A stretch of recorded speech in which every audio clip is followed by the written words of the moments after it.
দিনৰ পোহৰ ৰং চঙীয়া ভাল মানুহৰ সং ৰাতিৰ আন্ধাৰ গমগমীয়া চোৰ মাতালৰ ৰং দিনৰ পোহৰ ৰং চঙীয়া ভাল মানুহৰ সং ৰাতিৰ আন্ধাৰ গমগমীয়া চোৰ মাতালৰ ৰং। এইজনেই সেইজন মানুহ যিজনে গোটেই নিশাৰ এজন চালক, এখন নিশাৰ যাত্ৰীবাহী বাছ। তেখেতে যেনেকৈ সেই গভীৰ নিশাৰ এন্ধাৰ ফালি একা বেকা ৰাস্তাৰে সদায় বিভিন্ন ঘাট প্ৰতিঘাতৰ মাজেৰে সকলো যাত্ৰীক নিৰাপদে নিজৰ নিজৰ গন্তব্যস্থানলৈ লৈ যায়। কি আচৰিত!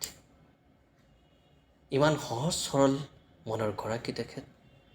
ইমান ব্যস্ততাৰ মাজতো তেখেতে সকলোকে মৰমৰ মাত দেখা দিছে এটা ধুনীয়া মিচিকীয়া হাঁহিৰে।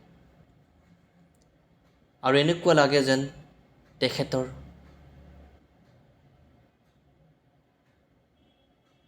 অলপো কষ্টই নাই,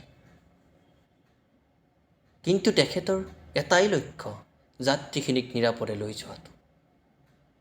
আহকচোন আমাৰ সকলোৰে মৰমৰ দাদাজনে আমাৰ জীৱনটোৰ বিষয়ে কি কয় অলপমান তেখেতৰ মুখৰ পৰাই শুনো। আৰু এইজনেই সেইজন মানুহ যাৰ কৰ্মই তেখেতৰ পৰিচয়, নিভাজ মনৰ গৰাকী লিখক ৰূপম দত্ত দাদা।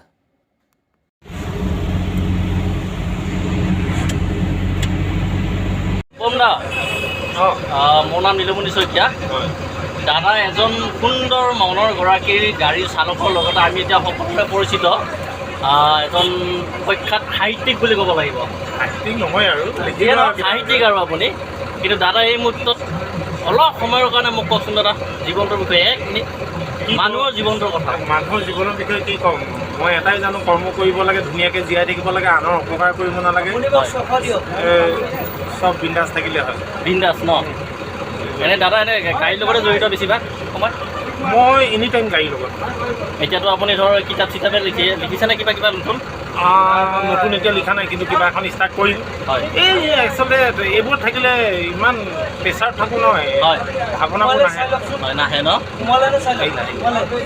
বাকীটো ভাল দাদা? যাত্ৰা হ'ব হওক সুন্দৰকৈ। Thank U. লগ পাই ভাল লাগিল আপোনাক। এইটো হ'লে পৰা মোৰ লগত ৰাতিটো ব্লগ বনাম। অঁ নিশ্চয়, সকলোৱে ভালে থাকক, সকলোৰে কুশল মংগল হওক তাই কামনা কৰিলোঁ। ঠিক আছে, থেংক ইউ। ধন্যবাদ।